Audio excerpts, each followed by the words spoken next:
Ladies and gentlemen, here is the start for race 35, the International Premier Mixed 12 Rower Semi-Final 2. We have altogether 6 boats competing to each other. In lane 1, we have the KL Barbarian Sea, lane 2, Putra Dragon Boat Club, lane 3, Thailand, lane 4, Penang Forward Sports Club, lane 5, the KL Barbarian EK, and lane 6, MMU Malacca. At this moment, it looks like Thailand is leading at the moment from our view, followed by the Putra Dragon Boat Club, and closely by Penang Forward Sports Club.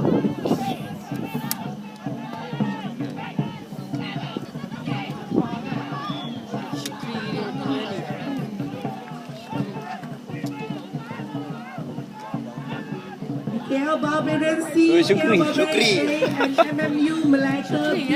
They are at par at the moment. Ini pecah satu dua pergi. Right, they are approaching the middle station, and Thailand is still leading, followed by Penang Forward Sports Club. And the Putra Dragon Boat Club. KL Barbarian Sea and the Putra Dragon Boat Club.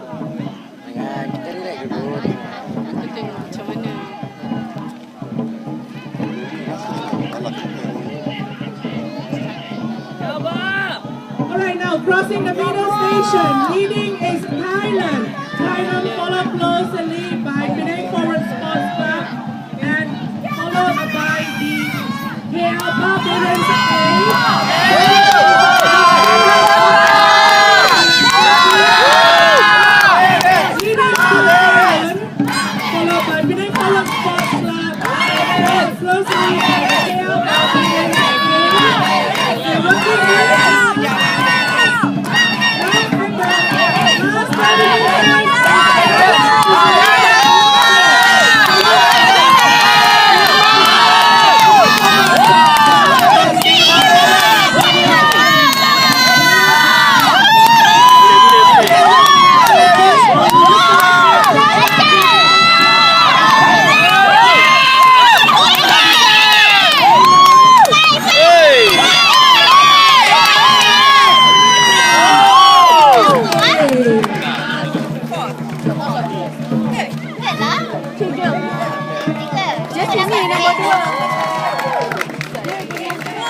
Ada lagi.